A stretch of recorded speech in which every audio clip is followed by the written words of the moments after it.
Our presenter today is going to be Larry Caldwell, Dr. Larry Caldwell, who is the Academic Dean and Professor of Intercultural Studies and Bible Interpretation at Sioux Falls Seminary in Sioux Falls, South Dakota. In addition, he is Director of Strategy and Senior Missiologist for Converge Worldwide. Prior to this, he and his family were missionaries with Converge for 21 years in Manila, Philippines, where he was Academic Dean and Professor of Missions and Bible Interpretation at Asian Theological Seminary, as well as Director of the Doctor of Missiology program of the Asia Graduate School of Theology in the Philippines. Larry teaches regularly on contextualization and cross-cultural Bible interpretation, ethno-hermeneutics, at missionary training institutions throughout the world. He has authored dozens of books and articles, and for several years edited the Journal of Asian Mission. His latest book is Doing Bible Interpretation, Making the Bible Come Alive for Yourself and Your People. Thank you for your presentation today, Larry. Go ahead and start. Okay, thank you. Hello, everybody. Our topic for the next few minutes is this: theological institutions and orality, paying attention to oral learners at home and abroad.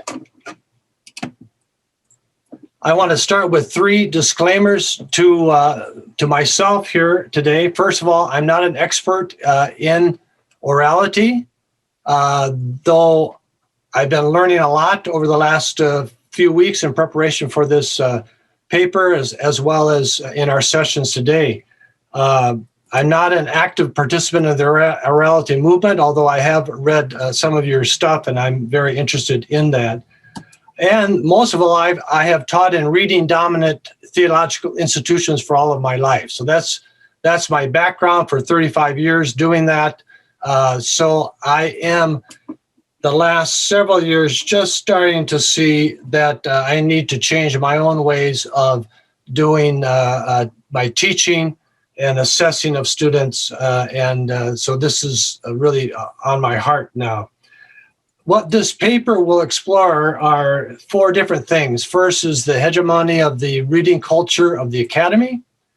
And the second is how Bible schools and seminaries might better incorporate orally based pedagogical models. Looking at what my seminary, Sioux Falls Seminary, is doing or trying to do in this area. And then finally, some recommendations for theological institutions, professors, and learners.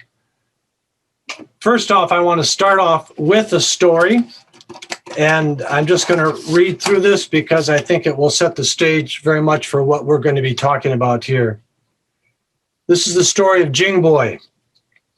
Jingboy became a follower of Jesus as a young boy in a remote, rural, tribal area of a non-Western country. Though he had had some formal schooling, the local educational system was substandard. But Jingboy was steeped in the more informal local oral cultural ways and, as a teenager, distinguished himself in his ability to communicate the Bible in ways that made sense with both his fellow teenagers as well as with his elders in the community. He often preached in the bamboo and thatched roof local church, and all spoke well of him. A Western missionary to Jingboy's people group observed Jingboy's gifting and convinced Jingboy's family to send him several hundred miles away to the nearest city to attend Bible college. Since no one in their family and few in the area had ever gone away to college, everyone was excited about Jingboy's opportunity. Jingboy, however, struggled at the Bible college. Though intellectually gifted, he had never studied so hard in his life. Reading books, writing assignments, taking written quizzes and tests. In his mind, it was like having to learn an entirely new way of thinking. Somehow, though, Jingboy made it through Bible college. In fact, he excelled. When he went back home during the summers, however, his local friends and family started to find it more and more difficult to understand what Jingboy was talking about when he was invited to preach. When he preached, he often spoke of context and original languages and what so-and-so Western person said about the Bible. And every time he preached, he had 3 points that he wanted to get across. To his friends and family, it was almost as if Jingboy was speaking a foreign language. Jingboy himself grew increasingly frustrated every time he journeyed home. However, he did so well in Bible college that, upon graduation, he was given a big scholarship by the Western missionaries to travel to an even larger city for a seminary education. Here, Jingboy again excelled, but he didn't go home as often, and when he did, he really didn't have much in common with his own local people.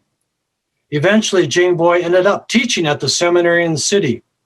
He seldom returned home, and when he did, he was seldom invited to speak in church.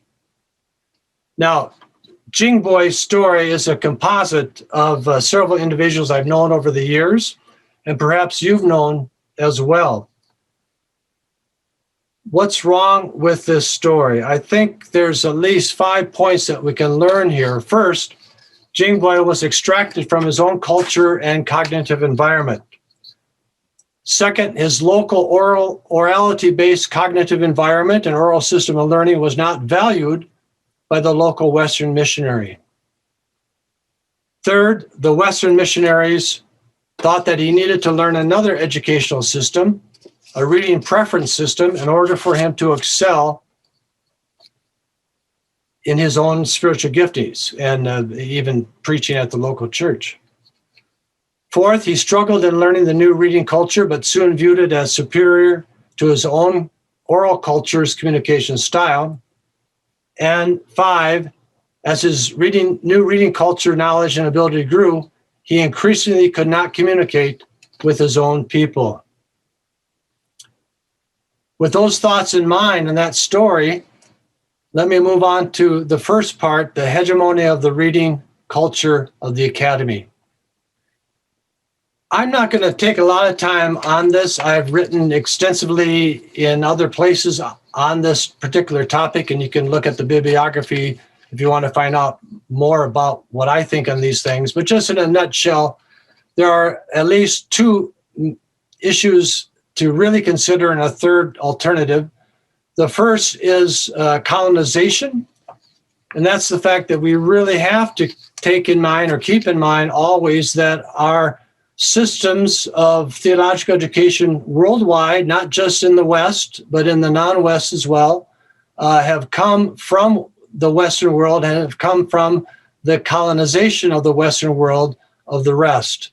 Now, some people don't like to talk about colonization, and it's things that I don't want to get into a lot of detail here about, but we really need to see that, especially in theological education, even missiological education, I dare say, is that we have, there's been a lot of white privilege that has gone along with that. And that's something that we all have to see. Is the systems that were started in these other non-Western countries, were they systems of education that grew out of the cultures themselves, or were they imported from the West into those cultures? And I think we'd all have to agree that the latter was, in the vast majority of cases, what happened, and still happen today. The second is the whole idea of authoritative knowledge. And this is something that is developed out of childbirthing literature and midwifery. But the whole idea of that what is seen as authoritative from the outside, especially the whole idea of West is best, and those who have education and degrees know more than local peoples, very soon what develops is what's called authoritative knowledge. In other words, it is assumed then by the local people that the knowledge that these outsiders have is the best kind of knowledge, it's authoritative, and it's something that needs to be followed. And we see this very much in the story of Jingboy, where it was just assumed that what was being taught at the Bible college was the what he needed. It was appropriate for him to become a pastor or whatever leader he was going to be in the church. It was never questioned. It was either by him or by the missionaries themselves. It was just taken as authoritative. Now we know what we're doing. We know what's best for you. And you need to just go along with that. And many people around the world do that. And that falls under the category of authoritative knowledge. The alternative to this is that we need what is called a transcultural perspective on education. That education is not something that just comes from the Western world, but is something that comes from the non-Western world, of course, as well. And that we need to see a blending there and to see what are the strengths, what are the weaknesses of a Western approach, of a non-Western approach, of a print media approach, or print a cultural reading cultural approach, and an oral cultural approach. How can we bring these two things together? So this leads me to the second part, how Bible schools and seminaries might better incorporate orally based pedagogical models. I'd like to talk here about three things, two very quickly, and then move into the third. The first is IQ, the second is EQ, and the third is TQ. IQ, intelligent quotient, those things that deal with our intelligence measurements that determine what a person's intelligence are. We're all familiar what IQs are all about. EQ is that something that has come up rather recently in the last several years. The emotional intelligence of people, and you can take tests and assessments to see what is your emotional intelligence. It's known as EQ. What I'm proposing here is what I call TQ, and TQ is called theological intelligence. And here's how I define this. Theological intelligence is the innate ability of every individual to think theologically within the confines of their own cultural context and cognitive environment through having mastered the techniques of their culturally appropriate educational systems, both formal and or informal and or formal, and as a result are able to successfully communicate theology to their own people in ways that are both culturally appropriate and understandable. Okay? I think that every person has an IQ, every person has an EQ, even though we're starting to find that some of the tests and measurements used for determining these things may be culturally biased and so on, but they do give us a little bit of a picture, at least, of what the IQ or the EQ of a person may be. In the same way, every person, in my mind, has a TQ, a theological intelligence that's kind of innate to them. And this is whether they're Christian, non-Christian, Muslim, Buddhist, Hindu, animist, it does not matter. Whoever it is, they have the ability to think theologically within the confines of their own religious system and their own cultural cognitive environment, to understand how their religious systems work and to explain those religious systems to others in their own culture or environment in ways that are appropriate culturally as well as understandable. Some subpoints of TQ. First, every individual has a TQ. That's my presupposition here. Secondly, all TQs are equal.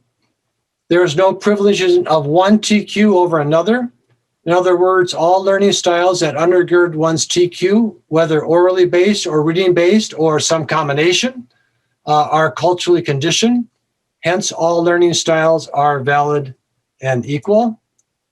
Third, cultures default to the TQ that works best for them in light of their own cognitive environment. And similarly, fourth, both informal and formal educational systems within the culture will default to the culture's dominant TQ.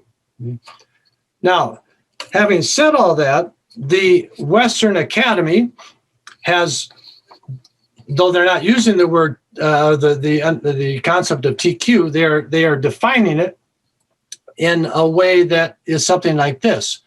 A TQ, theological intelligence, is primarily achieved, or some would say even only achieved, through book learning, through credit hours and seat time, through a top-down process where teacher pours content into the student, independent scholarship done silently in a library, results presented logically and systematically, assessment linked to quizzes, tests, and academic paper writing, and little concern for formation and practical application.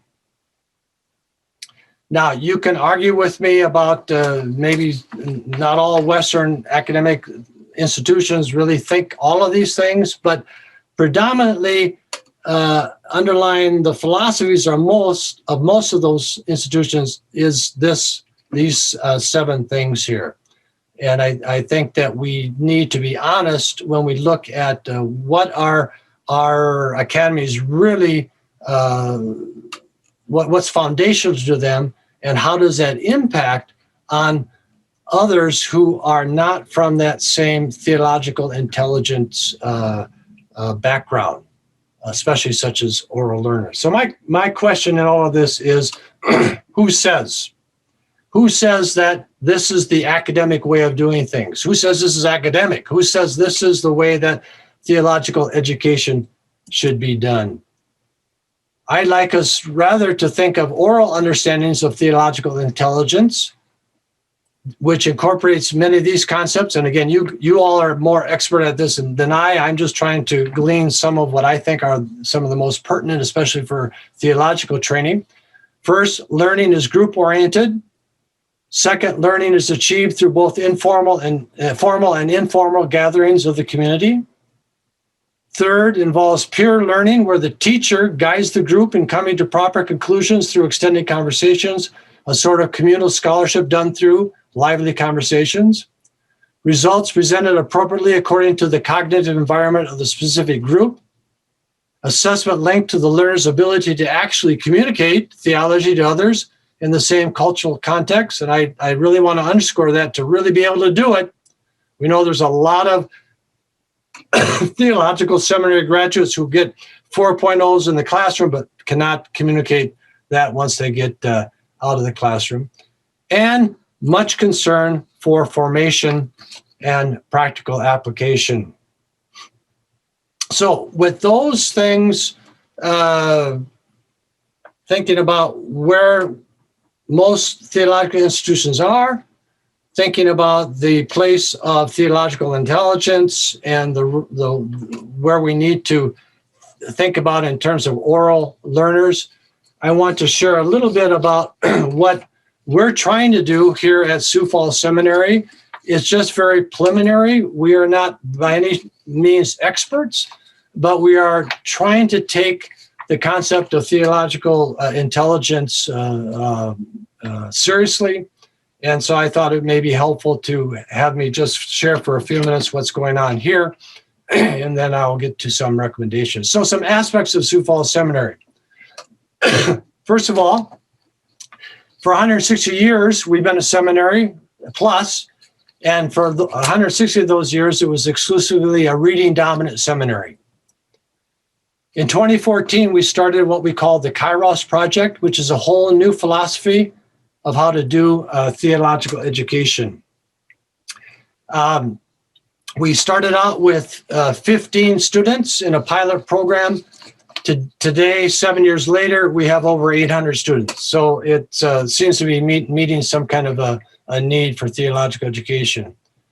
There are 4 key values to our Kairos project: affordable, accessible, relevant, and faithful. It relies on its foundation as competency-based theological education, CBTE, that allows accessibility and relevancy to flourish. It's formulated on mentor teams made up of faculty mentor, a vocational or ministry mentor, and a personal or spiritual mentor. It has an emphasis on learning experiences that are accessible and relevant to the learners, to meet learners where they are at. And we take seriously the theological intelligence of our students. We call them learners, not students. And we really see that knowledge is not just content, but rather content, character, and craft. And when you start to see knowledge more holistically, what that does is gives you the opportunity to see that what you're trying to develop in a student is not just pouring content into that student's head and having them spit that content out, but it's more holistic in terms of you're developing the character of that student at the same time and helping that student have the ability to flourish in the ministry context that God has called him or her to. And that's where we really have had much freedom to look at who our students are and say, okay, in light of content, character, craft, in light of having the learning experiences to be relevant, to meet our learners where they at, how can we develop assignments? How can we develop even our lectures? How can we, if we use lectures, how can we develop even our assessments so that they are done in ways that really meet the needs of oral learners and not just those who are from reading cultures. We also have a different understanding of what it means to be academic, not defaulting to the reading culture, but also embracing oral and oral preference learners. Ways that we do this, more and more storytelling within the context of the classroom, less and less lecture time. We've gone from, in my classes, for example, they were 14-week sessions. I've gone to now they're usually 6 or 7 week sessions, and I only lecture in maybe 3 of those, setting the stage for group experiences throughout the rest of the time.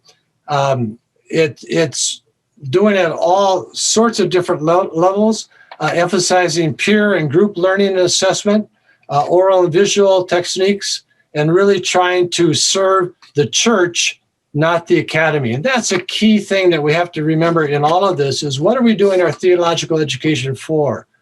Oftentimes we are really serving the academy and not serving the church. And what we here at Sioux Falls Seminary are really trying to do is to turn that on its head, to say, hey, what we need to do is see how do we meet the needs of our learners? How do we equip them the best they can be for their own ministry context and their own local church context, their own vocational context, whatever those are.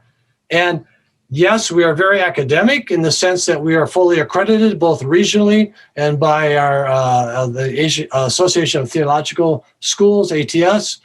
So we have the highest accreditation, but at the same time, we do this with the TQ of our learners in mind. And probably it's that last, the couple of last things, what is academic? This is something that we all really need to think through. Academic, we've come to believe, is reading and writing and being evaluated in tests. And what we're trying to say is, no, for some TQ people, especially of oral cultures, it's going to be done in different ways. And that's why we emphasize peer and group learning. We actually, we do a lot of things where they, as a group, read different assignments or different parts of books, and then they explain the books to each other or those portions of the books to each other, or through discussion time. One person is a better reader than the others. They discuss the book in great detail, even though some of them haven't read that book. Even assessing each other for both grades and outcome evaluation. Something that we really, in our individualistic view of education, have said, oh, you cannot do that. We found it to be very, very helpful that where our peer evaluators are very firm with the people that they evaluate, but at the same time, the people who are reviewed really are able to better flourish in their ministry context than they ever have before. Some recommendations for theological institutions. You've got to pay attention to the theological intelligence of your students. Where are they coming from? You need to develop appropriate curricula for that. And it may be reinventing the wheel in a lot of the stuff that you've done. You need to adjust assignments and assessments appropriately. When we allow students to, if it's a 10-page paper, ordinarily they'd have to write, we let them give an 8 to 10 minute oral presentation of in this answering the same kinds of things. It's easy to do. It's something that we need to think more about. For professors, embrace the TQ challenge. We need to. We've learned earlier today that 2% of the entire world is high literate. Seminaries are high literate institutions, but our students are not. And if we're really going to meet the educational needs of the church worldwide, we have to embrace the TQ challenge. Secondly, we need to exercise humility in this, especially as professors. We come from a place of privilege, and to change everything that we've learned and done and so on is very hard. We need humility in this task. And we need to recognize that it won't be easy. We've been doing it for 7 years now at Sioux Falls Seminary. We're still learning every day how to do this, and we're adapting accordingly. For learners, and for most of these are going to be oral, so they're not going to read this anyway, but to fully embrace their TQ. They don't need to learn what a new TQ like Jingboy needed to learn. They can fully embrace their EQ. And we need to have our students, our learners, value the TQs of other people's as well. In conclusion, while theological institutions have a long way to go to meet the TQ realities of oral learners, a growing awareness of oral learners and their unique educational needs is beginning to happen. My dream is that the Jingboys of our world will soon be able to receive a theological education that is indeed both accessible and relevant. Furthermore, I dream that oral learners will no longer be regarded as second-class citizens in the world of the academy, but instead that their educational backgrounds and learning preferences will be respected and utilized just like those of the dominant reading cultures.